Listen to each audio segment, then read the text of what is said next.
como vai? Tudo bem com vocês? Estou de volta para uma nova videoaula e uma videoaula diferente. O assunto de hoje é sobre quimerismo na biologia. Estou curioso para saber o que é o quimera? Fique ligado no meu canal, continue acompanhando tudo que eu publico, que eu estarei sempre atento para te trazer as novidades interessantes no meio da biologia. Quimerismo também é um assunto ligado à genética e é isso que nós vamos trabalhar. É o seguinte, galerinha. Ano passado, 2017, bombou nas redes sociais uma foto de um gatinho que tinha duas cores, esse gatinho aqui, ó.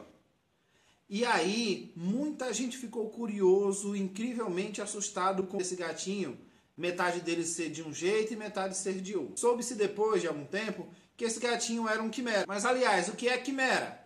Mamíferos? Quimera? É possível existir seres humanos quimera? É isso que nós iremos falar. Olha que interessante. Em 2002, uma americana chamada Lydia Fairchild estava em um processo de separação com o seu namorado e precisava que ele pagasse a pensão dos filhos. Mas esse namorado estava desempregado e lá nos Estados Unidos, ou seja, ela tinha 2 filhos com ele e estava grávida de um terceiro. E lá nos Estados Unidos existe uma lei que quando o pai não pode pagar a pensão para o filho, a esposa pode entrar com uma ação no Ministério Público norte-americano pedindo um auxílio financeiro para ajudar nas despesas com as crianças, até que o pai, o verdadeiro pai, ele consiga arrumar emprego e possa assumir a pensão das crianças e depois paga para o governo. Pois bem, esta americana, Lydia, ela simplesmente entrou com uma ação com o governo para o governo pagar até que o marido conseguisse emprego. O governo, muito bem prestativo, disse, beleza, a gente paga a pensão para o seu filho e depois o pai das crianças reembolsa o governo norte-americano. Mas é lei, precisa se fazer um teste de paternidade para comprovar a paternidade das crianças, para que mais à frente a gente possa cobrar dele. Sem nenhum problema, a americana concordou e o pai das crianças também. E aí eles fizeram um teste de DNA. Dias depois eles receberam o resultado e, por incrível que possa parecer e para surpresa de vocês, o resultado deu de que ele era o pai das crianças. Mas ela não era a mãe das crianças. Isso mesmo, é de assustar mesmo, por isso esses olhinhos arregalados. É de assustar. Como assim?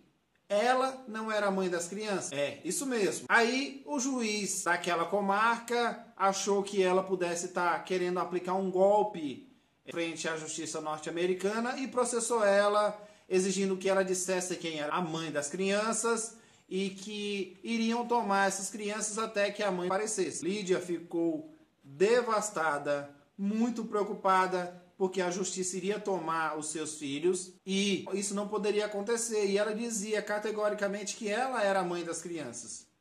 Aí o juiz mandou ela procurar um advogado. Acontece que não tinha um advogado que quisesse assumir uma causa onde tinha um DNA que provava que ela não era mãe das crianças. Foi aí que ela conseguiu um defensor público.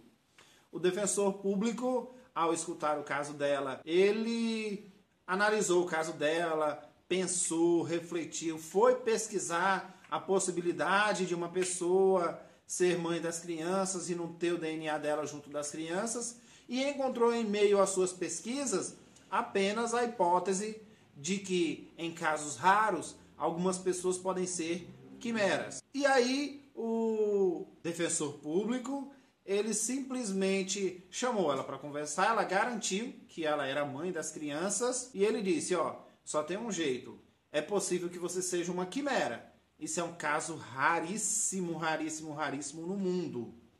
Mas, como você está grávida do terceiro filho, só tem um jeito de eu saber. Nós iremos contactar o seu médico obstetra. Ela disse, lógico, pode contactar, ele vai afirmar, porque é o mesmo dos outros partos, o que está acompanhando essa gestação. Ele pode dizer, foi ele que fez o parto.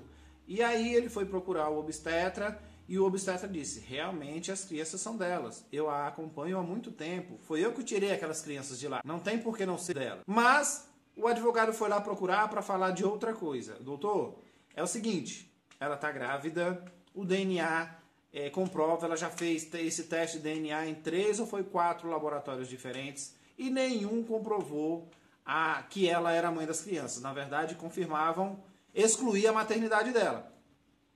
E aí eu pensei numa ideia. Eu vou solicitar uma ação judicial para que na hora do parto dessa senhora eu possa colher o material genético do filho e dela. Porque eu estou suspeitando que ela seja uma quimera. E aí o defensor público foi até o juiz, pediu uma prorrogação na ação judicial, porque o juiz já estava a ponto de tomar as crianças daquela senhora. Então o juiz concedeu essa prorrogação até que ela desse à luz com a possibilidade de ser uma quimera. E no dia do parto, houve uma equipe de 2 laboratórios que colheram as amostras do menino que tinha acabado de nascer e da mulher. E ao fazerem a análise de DNA, por incrível que possa parecer, também deu negativo, que ela não era mãe da criança. É, isso mesmo. Foi aí que o advogado, então, apresentou ao juiz que ela era uma quimera. Mas, professor, fale logo o que é essa quimera. Galerinha, na biologia, nós observamos rotineiramente que quando um espermatozoide fecunda apenas um ovócito e esse ovócito ainda ao longo do desenvolvimento ele se divide gerando os gêmeos idênticos, também acontece gêmeos de outra forma. Qual é a outra forma que pode existir os gêmeos? Quando 2 espermatozoides fecundam 2 ovócitos, ou seja, a mulher, em vez de liberar um óvulo, libera 2. E aí, como o homem libera inúmeros milhões de espermatozoides, esses espermatozoides, 2 deles fecundaram os 2 ovócitos que lá estavam. Quando isso acontece, nós temos gêmeos não idênticos, com DNAs diferentes. É aí onde entra o quimerismo. O que pode ter acontecido com a norte-americana Lydia é que 2 espermatozoides, durante o desenvolvimento embrionário dela, 2 espermatozoides fecundaram 2 ovócitos, e esses 2 ovócitos geraram 2 pessoas. Acontece que durante o desenvolvimento houve a fusão desses ovócitos com DNAs diferentes. Então, é como se uma pessoa existisse dentro da outra. E aí, essa irmã, porque ela teve uma irmã, a irmã gêmea, essa irmã gêmea dela viveu durante a vida toda dentro dela e ela não sabia. Na verdade, essa irmã gêmea dela, a parte do útero de Lídia, era a parte da irmã gêmea dela que se desenvolveu muito bem. É aí onde vem a explicação para dizer que os bebês que Lídia tinha não eram geneticamente compatíveis com o DNA dela, e sim com o DNA da irmã dela, que fazia parte do útero dela. Moral da história. Lídia, depois de tudo isso, ela entrou com uma outra ação na justiça norte-americana por danos morais, por isso e por isso e por aquilo, e ganhou uma bolada. Depois que foi comprovado, já que comprovaram que ela era uma quimera, também tiraram amostras de DNA de várias partes do corpo dela. E dentre uma dessas amostras, encontraram um DNA compatível com os seus filhos. Então aí ela processou a justiça norte-americana, e depois desse processo ela conseguiu uma bela bolada. E eu vou dizer uma coisa, viu? Até o marido dela voltou para ela. Se não voltou, nós estamos falando de uma nova vida, né? Onde tudo pode se recomeçar. Então, galerinha, quando você ouvir por aí falar de que uma pessoa não pode ter 2 DNAs, é verdade. Uma pessoa normal, ela só pode ter apenas um DNA. Agora, se ela tiver mais de um DNA, não é uma pessoa normal, trata-se de uma quimera, tá certo? Isso sim pode acontecer. Então, finalizo essa aula para vocês de quimerismo na biologia, deixando um forte abraço e pedindo para você continuar me seguindo, me acompanhando, que logo terão novas videoaulas. Grande abraço e até a próxima.